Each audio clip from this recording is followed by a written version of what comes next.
The pristine waters of the Caribbean stretched endlessly before Max Sterling as he stood on the private beach of Sapphire Cove Resort. At 31 he had everything most people spent their lives chasing: a tech empire worth billions, a private jet, and now, a week of absolute solitude on one of the most exclusive islands in the Bahamas. His athletic frame cut a striking figure against the sunset, designer sunglasses hiding the emerald eyes that had graced countless magazine covers. But Max wasn't thinking about his success or the latest headlines about Sterling Innovation's groundbreaking AI developments. His mind wandered, as it often did in quiet moments like these, to the past he'd left behind in Seattle. To Hannah. To the twins. To the life he'd traded for his empire. Running his fingers through his dark brown hair, Max checked his Patek Philippe watch, a habit he couldn't shake even on vacation. The sun was setting, painting the sky in brilliant oranges and pinks, the kind of sunset that would have made Lily and Luna squeal with delight. His 9-year-old daughters had always loved nature's little shows, inheriting their mother's appreciation for beauty in unexpected places. The thought of Hannah Blackwood Sterling, now just Hannah Blackwood again, still stirred something in him. Their whirlwind romance had been the stuff of Seattle society gossip. The brilliant young software developer and the ambitious art gallery curator, a match that seemed perfect until it wasn't.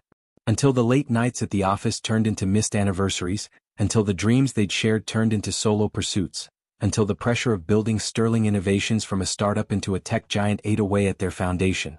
Max walked along the shoreline, expensive Italian loafers dangling from his fingers. The divorce had been finalized 3 years ago when the twins were 6. The custody arrangement was clear. Hannah had primary custody, with Max getting every other weekend and half the holidays.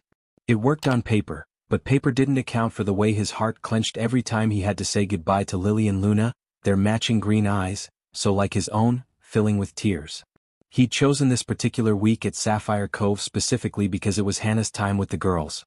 A chance to clear his head, to strategize about Sterling Innovation's next big move, to escape the constant reminders of what he'd lost in pursuit of what he'd gained. The irony of paying obscene amounts of money to experience the kind of quiet he once took for granted wasn't lost on him. As Max approached the resort's beachfront restaurant, planning to grab dinner before retiring to his private villa, a familiar laugh carried on the evening breeze. His heart stopped.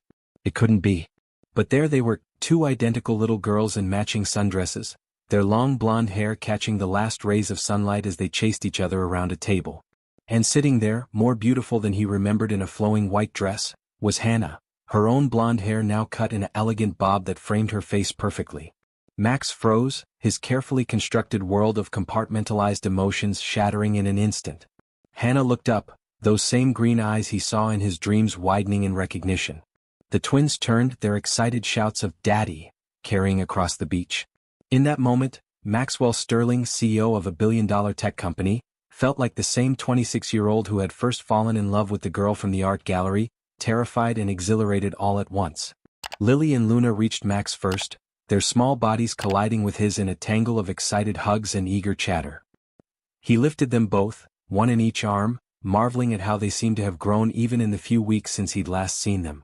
Their matching green eyes sparkled with joy, a mirror image of his own, though their blonde hair and delicate features were all Hannah. "What are you doing here, Daddy?" Lily asked, her voice carrying that slight lilt that always distinguished her from her sister. "We thought you were working." "Yeah," Luna chimed in. "Mommy said this was a special surprise trip just for us." There was something in Luna's tone, a hint of knowing that made Max wonder if this encounter wasn't quite as accidental as it appeared. Hannah approached slowly, her composure perfect as always, though Max could see the slight tremor in her hands as she smoothed down her dress. "Max," she said, her voice carrying that familiar mix of warmth and wariness that had characterized their later interactions. Of all the private islands in the Caribbean. The moment hung between them, heavy with unspoken words and shared history. Max remembered the last time he'd seen her, 6 months ago at a school function for the twins. They'd been cordial, professional, the way you have to be when you're co-parenting with someone who used to know every secret of your heart.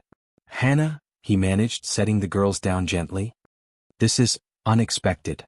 The understatement of the year, perhaps, but what else could he say? That he'd been thinking about her just moments ago? That despite 3 years of careful distance, she still took his breath away? "Mommy, can Daddy have dinner with us?" Luna asked, always the more direct of the twins. "Please?" We were just about to order, and Cook Jerome makes the best fish tacos ever. Max watched as Hannah's expression softened, the way it always did when their daughters asked for something reasonable in that earnest way of theirs. She glanced at him, a silent question in her eyes. The old Hannah would have already known his answer, would have read it in the slight upturn of his lips or the way his shoulders relaxed. But they weren't those people anymore. "Only if your father isn't busy," Hannah said diplomatically, though there was something in her voice, a note of challenge perhaps, or invitation. The irony wasn't lost on Max. How many dinners had he missed during that last year of their marriage? How many times had he said he was too busy, that the company needed him, that he'd make it up to them next time? Sterling Innovation's success had cost him his family, and now here they were, on an island that his company's success had paid for, being offered exactly what he'd thrown away. "I'd love to," he said, surprising himself with how much he meant it. The twins cheered, grabbing his hands and pulling him toward their table. Hannah followed, and Max caught the ghost of a smile on her face, the same smile that had first captivated him 5 years ago at the Seattle Art Museum fundraiser where they'd met. As they settled into their seats, the twins chattering excitedly about their day of snorkeling and shell collecting, Max noticed the subtle changes in Hannah that he'd missed at first glance. There was a new confidence in her bearing, a lightness that had been missing in their final years together. She transformed their small Seattle art gallery into one of the city's premier contemporary art spaces. He knew from the business pages and society columns he pretended not to read. "So," Hannah said once the girls were distracted by the breadbasket, "what brings the great Maxwell Sterling to Sapphire Cove? Surely there's some tech emergency requiring your immediate attention somewhere?" The words could have been bitter, but they weren't. If anything, there was a hint of teasing in her tone, reminiscent of their early days when she would lovingly mock his workaholic tendencies. Before those same tendencies had torn them apart. Max found himself smiling despite the tension. "Actually, I'm here hiding from a tech emergency. The board wants to take Sterling Innovations public." He watched Hannah's reaction carefully, remembering how she'd always been his best-sounding board for major decisions. "I needed somewhere quiet to think." "Public?" Hannah's eyebrows rose slightly. "That's quite a shift from keeping it in the family, isn't it?" She referred to his long-held stance about maintaining complete control over his company, a position that had contributed to many of their arguments. Before Max could respond, Lily piped up, "Daddy, did you know Mommy's gallery is getting super big too? She's opening a new one in New York." Her voice brimmed with pride, and Luna nodded enthusiastically beside her. "Is that so?" Max turned to Hannah with genuine interest. The last he'd heard, she'd been focusing solely on the Seattle location. "Congratulations. That's impressive." The word felt inadequate. He remembered how she'd dreamed of expanding to New York back when they were first married, before the twins came along, before Sterling Innovations took off.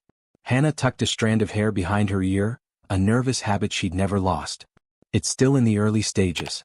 The space in Chelsea needs renovation, but..." She paused as their server arrived with drinks. Chocolate milk for the twins, white wine for Hannah, and Max's usual scotch, neat.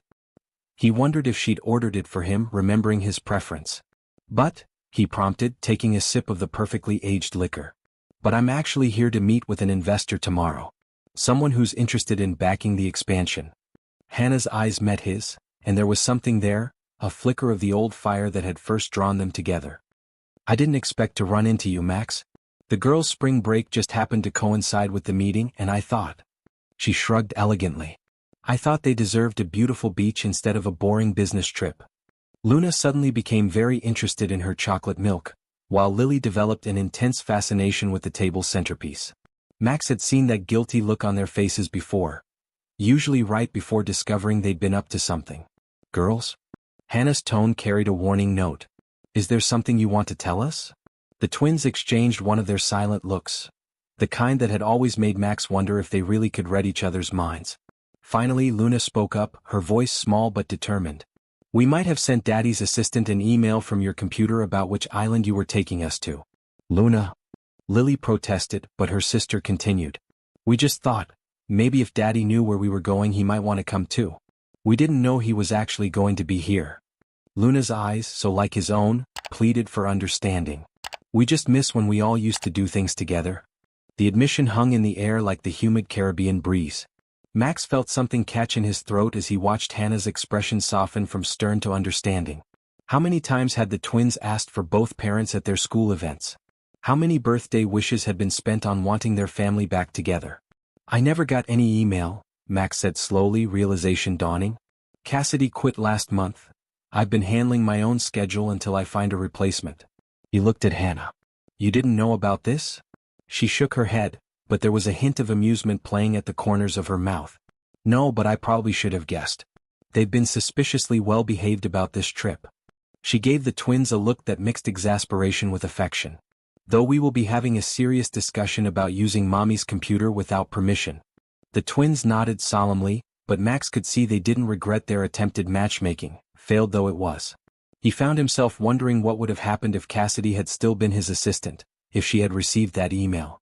Would he have changed his plans? Avoided the island entirely? Or would he have come anyway hoping for exactly this? The sound of waves lapping at the shore filled the momentary silence, and Max realized that for the first time in years, he was exactly where he needed to be. If you're enjoying this video and want more content like this, make sure to hit that subscribe button and turn on the notification bell. That way you won't miss out on any of the amazing stories/videos we have coming up.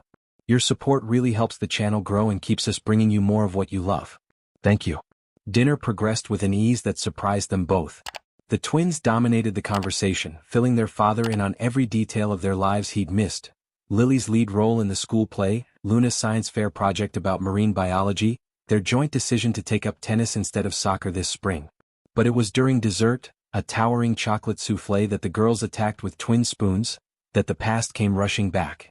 Hannah laughed at something Luna said, and the sound transported Max to their first real date at Canlis in Seattle 5 years ago. He'd been nervous that night, despite already having made his first million. Hannah had worn a vintage black dress that made her look like an old Hollywood star, and she'd laughed exactly like this when he admitted he'd Googled fine dining etiquette before picking her up. Earth to Daddy. Lily's voice snapped him back to the present. You're doing that thing again where you stare into space. Sorry, Princess. I was just remembering something.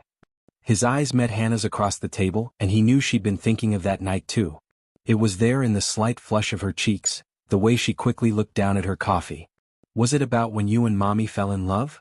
Luna asked innocently, though her eyes sparkled with mischief. Aunt Claire told us all about how you used to send flowers to Mommy's gallery every Monday morning. Hannah's head snapped up. Claire told you about that? She told us lots of things, Lily added. Like how Daddy would leave little notes in your coffee cup every morning, and how you guys danced in the rain on your first anniversary and how... I think that's enough stories from Aunt Claire, Hannah interrupted, but Max could see the softness in her expression. Claire, Hannah's younger sister, had been their biggest cheerleader, even during the divorce. The rain dance, Max said quietly. That was the night we found out about the twins. The memory was crystal clear. Hannah pulling him out onto their balcony during a Seattle downpour, her eyes shining with joy and terror as she told him they weren't having one baby but two. The twins leaned forward, eager for more details about their own origin story. You never told us that part, Luna exclaimed. Because your mother looked like a drowned rat, Max teased, falling into their old pattern of playful banter. Hannah rolled her eyes. Says the man who slipped and nearly fell off the balcony when I told him. I was overwhelmed. You try processing the news that you're having twins while standing in the rain. Their laughter felt natural, comfortable, like slipping into a favorite old sweater found in the back of a closet.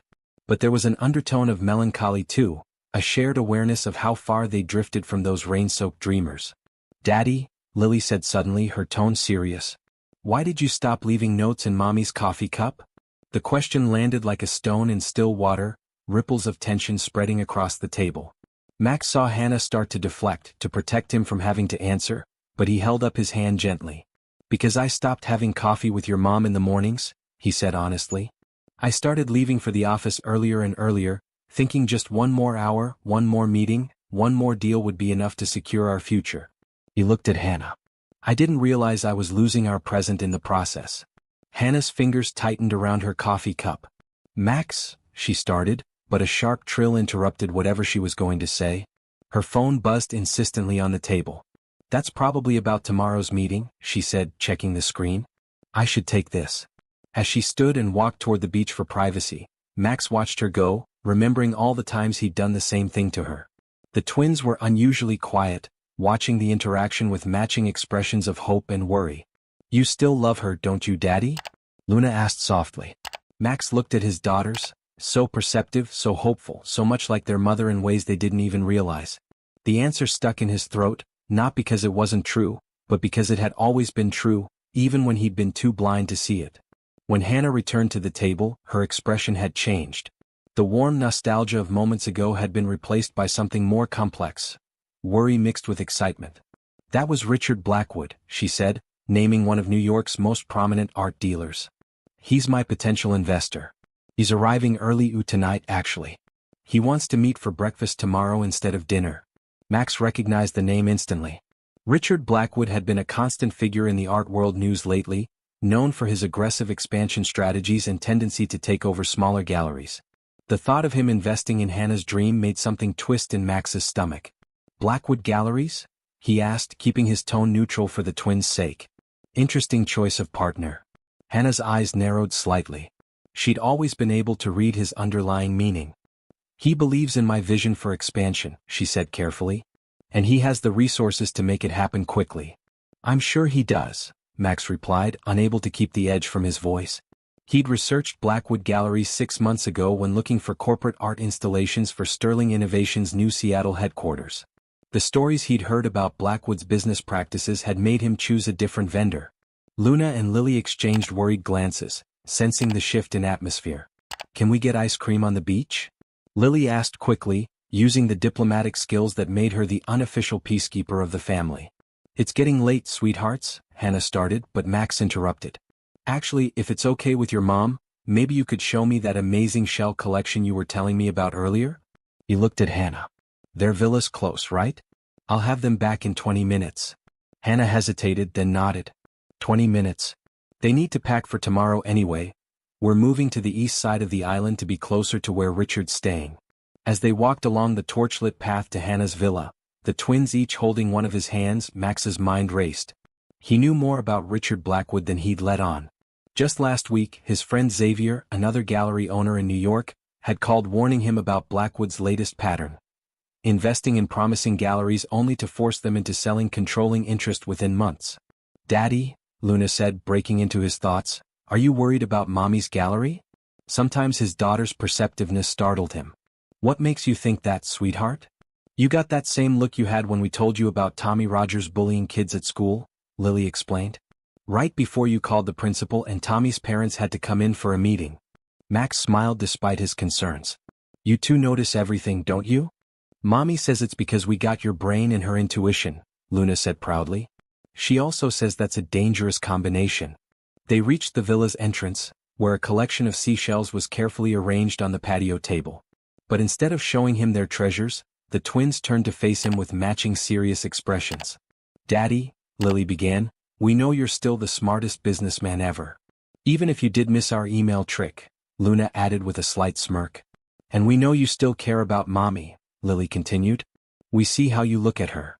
Like Prince Charming looks at Cinderella, Luna interjected.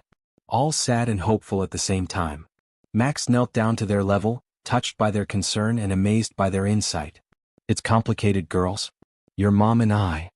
"No, it's not complicated," Lily insisted with the clarity only a 9-year-old could possess. "You love her. She loves you. She's just scared because of work stuff like you were before."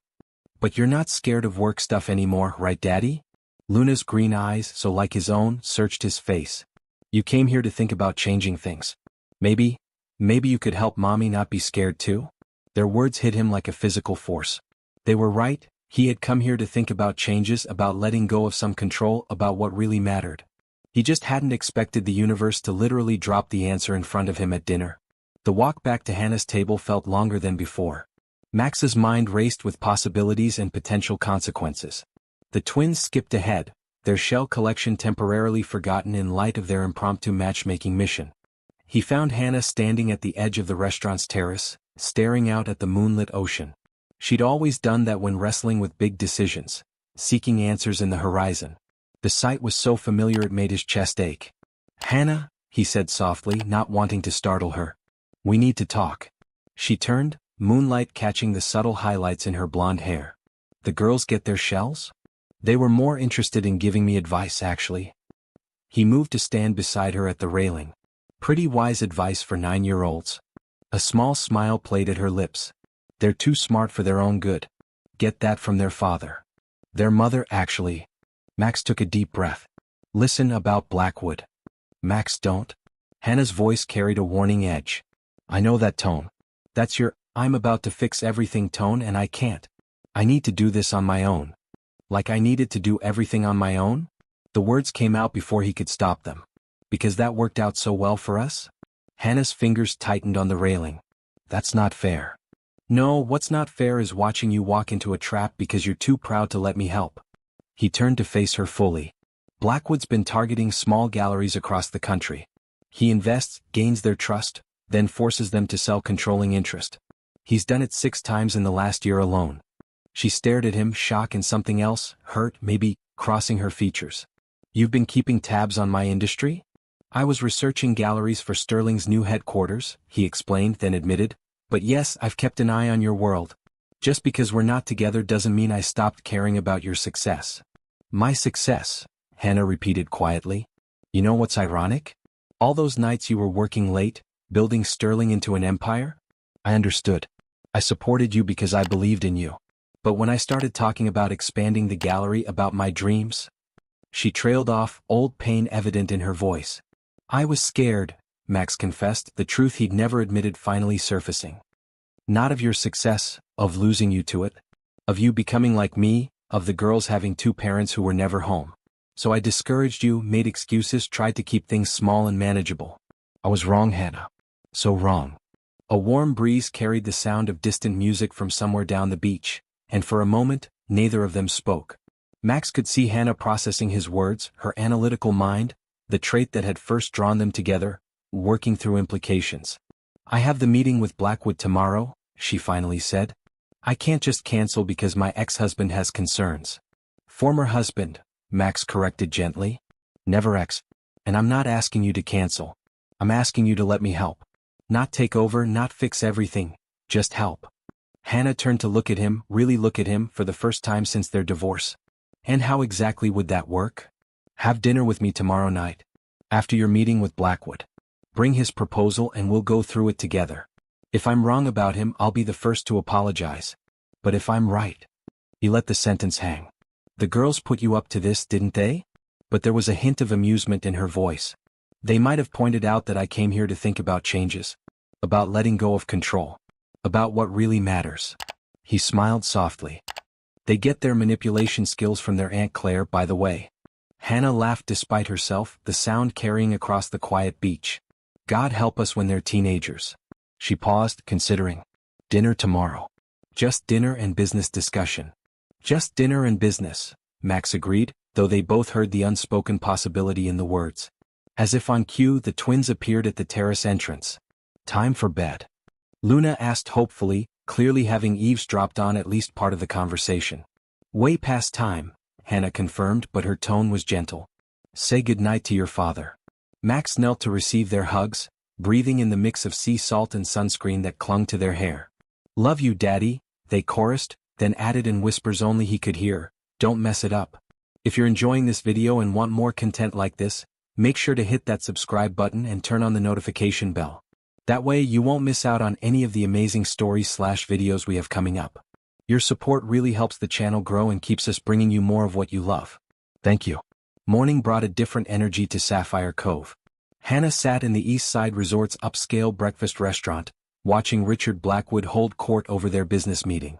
At 55, he exuded the practiced charm of old money mixed with ruthless ambition.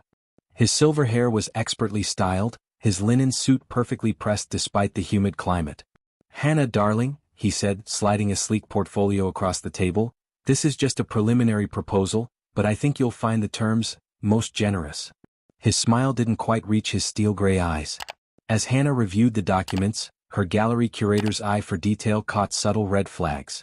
The investment structure was complex, with clauses buried in legal jargon that made her instincts prickle. Max's warning echoed in her mind. This is quite thorough, she said carefully, thinking of the negotiation tactics she'd learned from watching Max in the early days of Sterling Innovations. I'd like to review it with my lawyer, of course. Of course, Blackwood agreed smoothly. Though I should mention this offer is time-sensitive. The Chelsea property has other interested parties. He leaned forward slightly. I'd hate to see you miss this opportunity, Hannah. You have such potential. The word hung in the air like a silk thread, beautiful but potentially binding. Hannah thought of the twins, probably still sleeping in their villa, dreaming of seashells and reconciled parents. She thought of Max, who had built an empire by recognizing both opportunities and threats.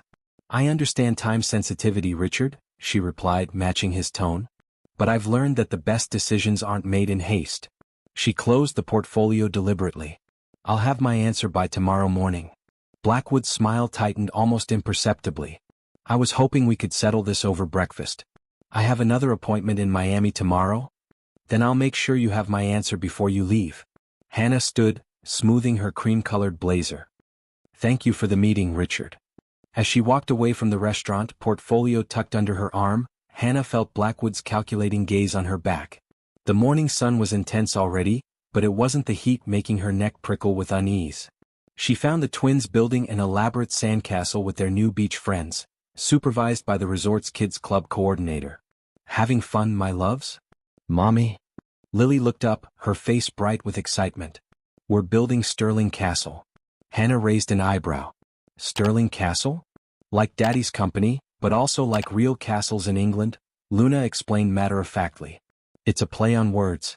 Mrs. Peterson taught us about those in English class. Looking at the surprisingly sophisticated structure, Hannah noticed they'd incorporated seashells as windows and used wet sand to create what looked like computer servers along one wall. Trust her daughters to blend both their parents' worlds into their play. Very creative, she praised, then hesitated before asking, would you girls be okay having dinner with the kids' club tonight?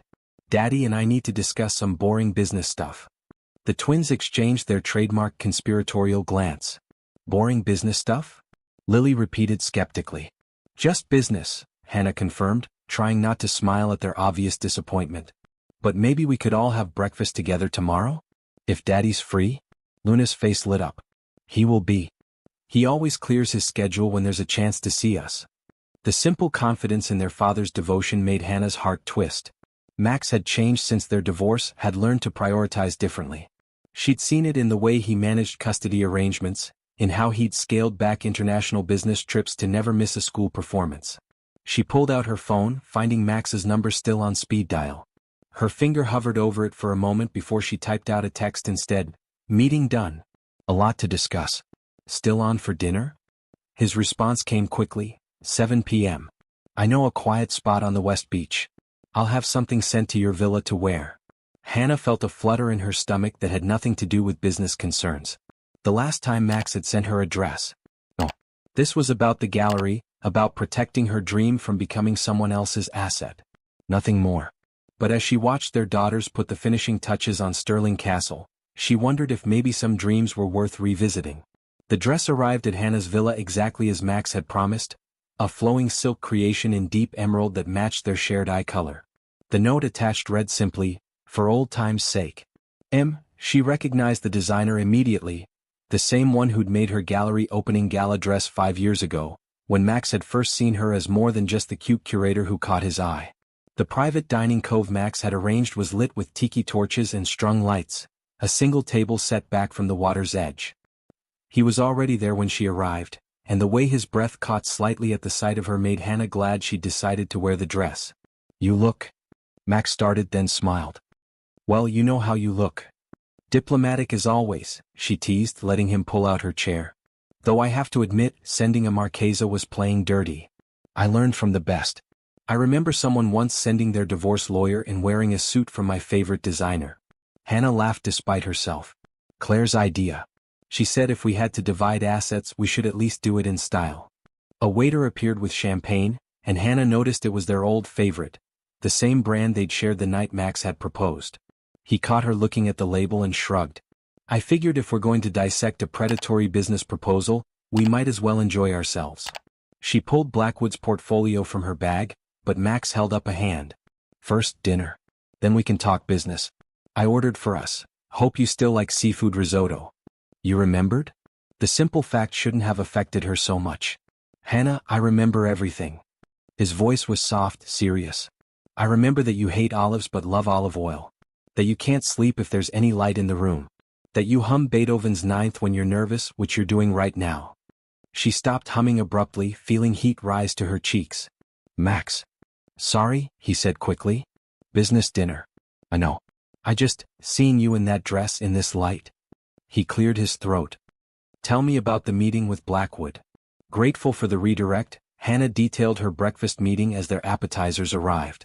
She walked him through the proposal's key points, watching his expression darken at certain clauses. Here, he said, pointing to a particularly dense paragraph. This terminology about operational oversight? It's almost identical to what he used in the Phillips Gallery takeover last month. Within 6 weeks he had replaced their entire board.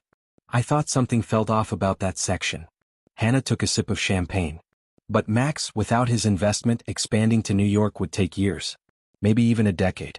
The Chelsea space is perfect and it's available now. What if there was another option? Max's tone was careful, measured.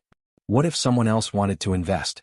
Someone who believes in your vision and would let you maintain complete creative control. Hannah set down her glass. Max, no. We talked about this. I need to do this on my own. Why? The question was gentle but direct. Because you're trying to prove something?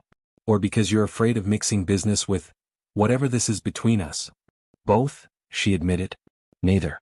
I don't know. She pushed her risotto around her plate. When we were married, every time I talked about expanding the gallery, you found reasons why it wasn't the right time. Now suddenly you want to invest. Because I was wrong then, Max said simply. I was so focused on building sterling innovations, on creating this legacy for our family, that I couldn't see I was stifling yours. But Hannah, watching you turn that small gallery into what it is now, you did that without me. Without anyone. You're brilliant at what you do. But you don't have to do everything alone. Taking help doesn't make you any less independent. God knows I learned that lesson the hard way. He reached across the table, his fingers brushing hers. Let me be your silent partner. No control, no interference. Just capital and maybe occasionally picking out a dress. Hannah looked at their almost touching hands, at the familiar callus on his thumb from where he still fidgeted with pens during meetings. And if this, us, doesn't work out again? Then you'll still have full control of your gallery empire, and I'll still get to brag that I was smart enough to invest in the best contemporary art curator on the West Coast. His smile turned serious. I'm not trying to fix us with money, Hannah. I'm trying to right a wrong. Let me help you build your dream the way you supported me building mine.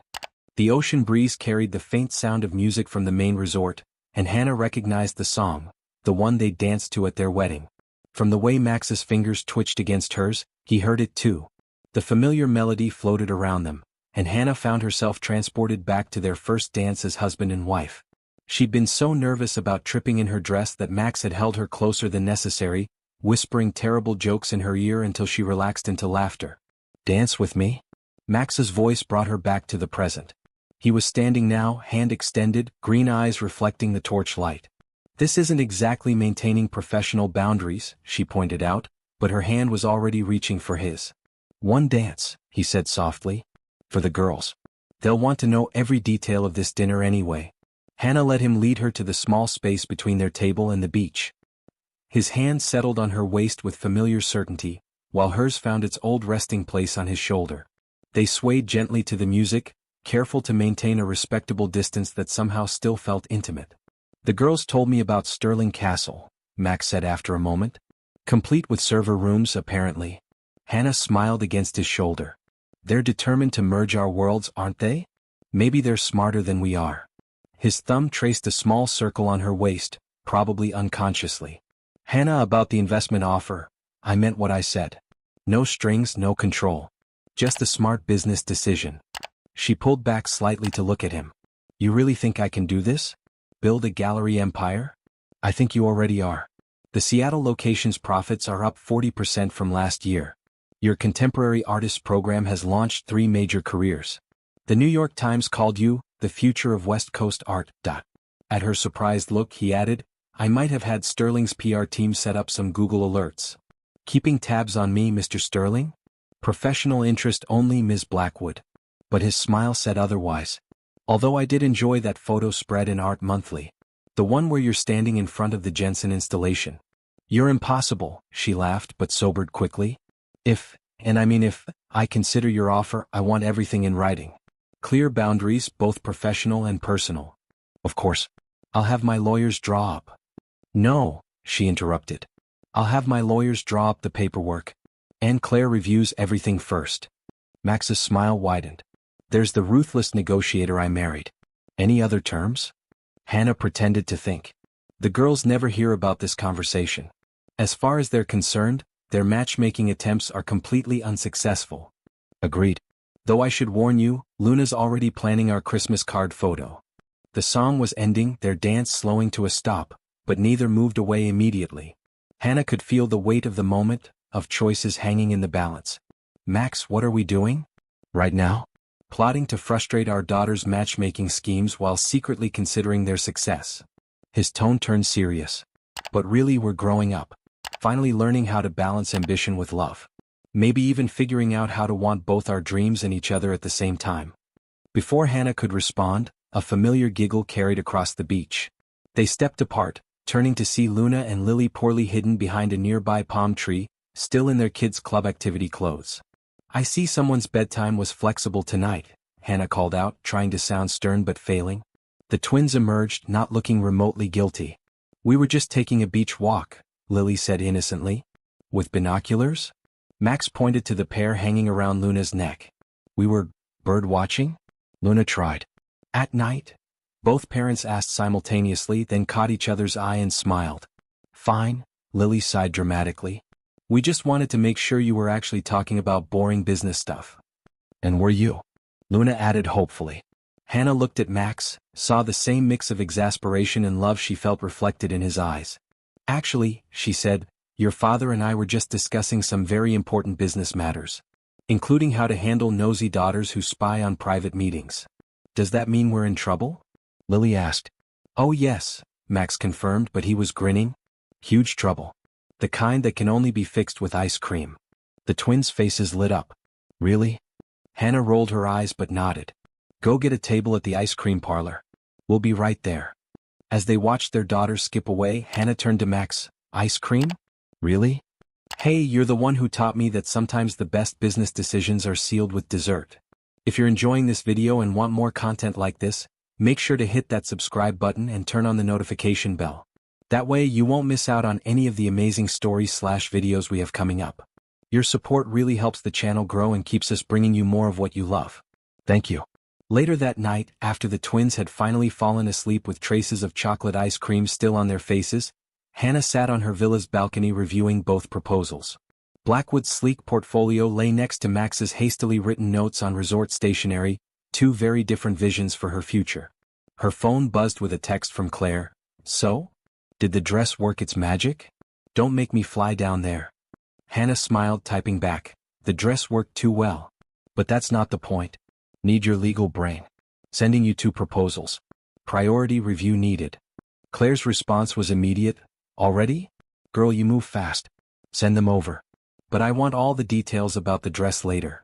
As she prepared to email the documents, another message popped up from Max. Check your email. Had my team do some quick research on Blackwood's recent acquisitions. Thought you should see the pattern. Hannah opened her laptop, finding not only Max's promised research but also a preliminary investment proposal from Sterling Innovations. The terms were exactly as he'd promised, significant capital with no operational control, just a small equity stake and first rights to host exhibitions in Sterling's corporate spaces. A knock at the balcony door made her jump. Luna stood there in her seahorse pajamas, looking troubled. Can't sleep, sweetie? Hannah asked, opening the door. Luna crawled into her lap, something she hadn't done in months. I heard you talking to Aunt Claire on the phone earlier. About making big decisions. You're supposed to be sleeping, not eavesdropping, Hannah chided gently. I know, but... Luna twisted to look at her mother. Are you going to choose the scary man's offer? Hannah stiffened. What do you mean, scary? The man you had breakfast with. Lily and I saw him when we were getting shells this morning. He was yelling at someone on his phone about hostile takeovers and crushing the competition. Those sound like bad things. Out of the mouths of babes, Hannah thought. Business can be complicated, sweetie. Sometimes people use tough language, but... Daddy doesn't, Luna interrupted. He tells his people that kindness is good business. I heard him say it at the office when he took us there last month. Hannah remembered that phrase. Max had used it in their early days when Sterling Innovations was just starting. She'd thought he'd forgotten that principle during their marriage, but apparently he'd found his way back to it. You really pay attention when you visit Daddy's office, don't you? Luna nodded. He shows us everything. Says we might want to run the company someday, so we should learn now. He even let us sit in on a board meeting last time. It was super boring, but they had good cookies. Hannah laughed, hugging her daughter closer. And what did you learn at this boring board meeting? That sometimes the best deals are the ones where everybody wins, Luna recited proudly. And that you should always trust your gut feeling about people. And what does your gut tell you about all this? Luna was quiet for a moment. That you're scared of letting Daddy help because you think it means you're not strong. But Daddy says being strong sometimes means knowing when to take help from people who love you. Hannah felt tears prick at her eyes. When had her little girl gotten so wise? Also, Luna added with a yawn, Lily and I really want to have Christmas together this year. All of us. And if you work with the scary man instead of Daddy, you might be too busy in New York. And there it was, the heart of the matter. Every decision Hannah made affected not just her future, but her daughters as well.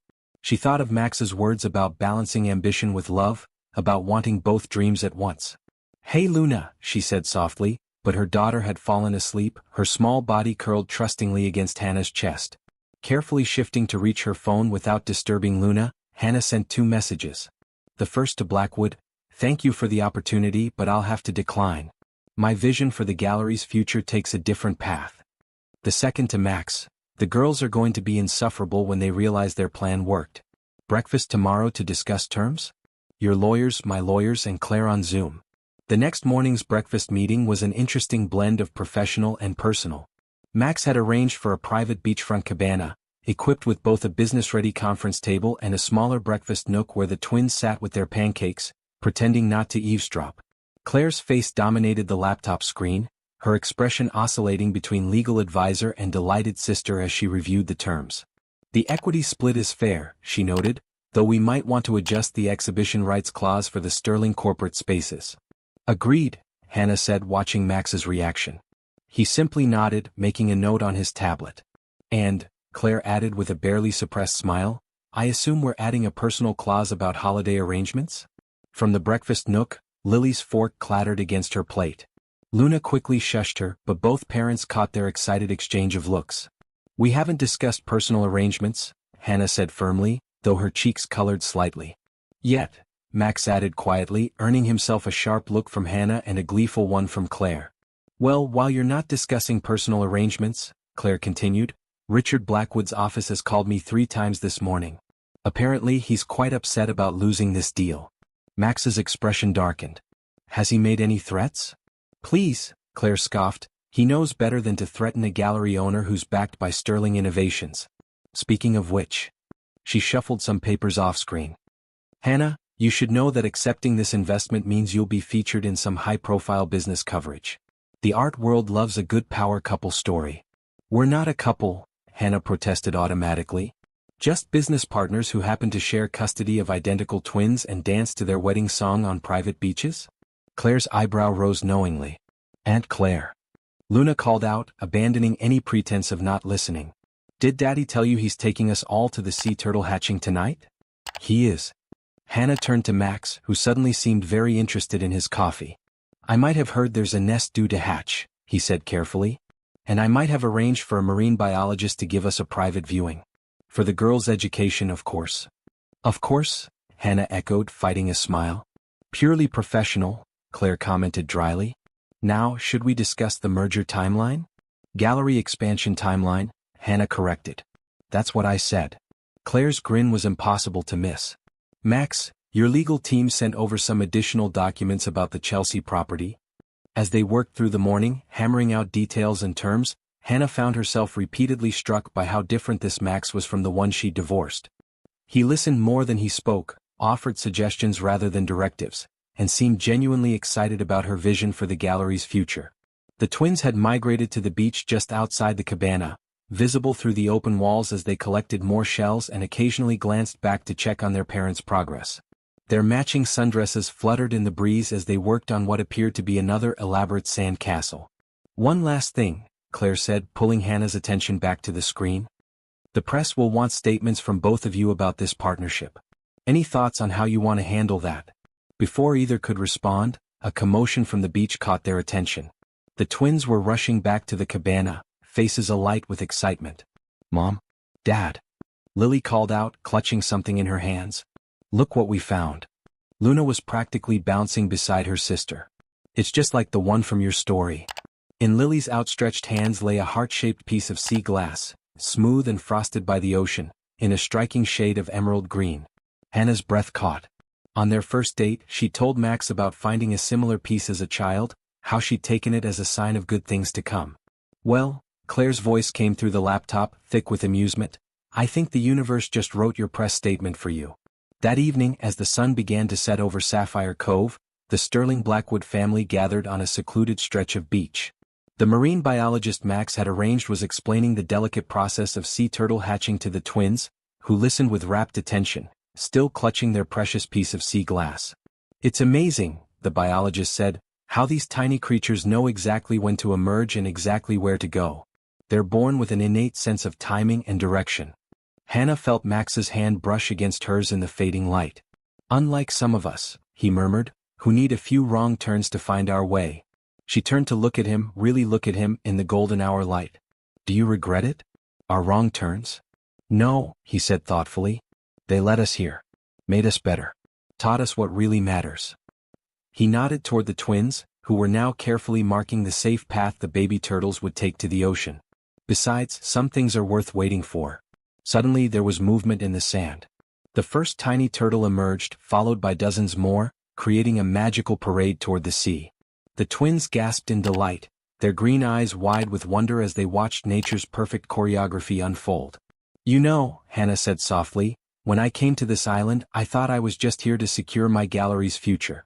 To prove I could succeed on my own. And now I realize that success doesn't have to be lonely.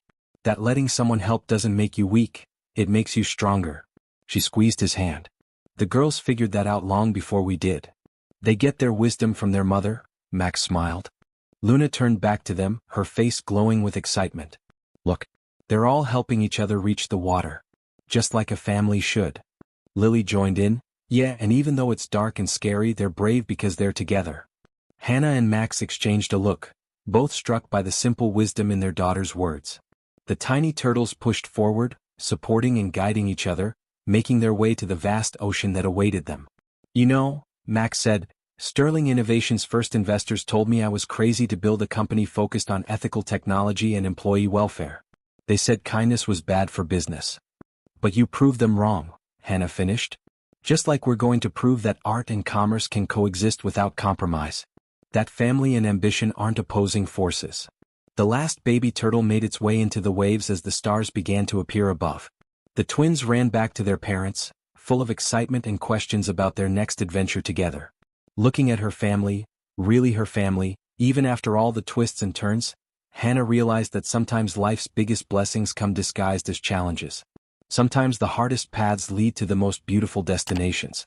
And sometimes, it takes the innocent wisdom of children to remind us that love isn't about choosing between dreams. It's about having the courage to chase them together. Hey everyone. If you've enjoyed this story about love, family, and second chances, please consider supporting the channel through Super Thanks. Your support helps us create more meaningful content that touches hearts and shares important life lessons. Don't forget to like, comment, and share your thoughts below. What did this story make you think about your own journey with family and dreams? Remember, just like those baby turtles, we're all finding our way to where we belong. Sometimes it takes a few tries to get there, but with love, understanding, and the courage to trust again, amazing things are possible. Thank you for being part of our storytelling family.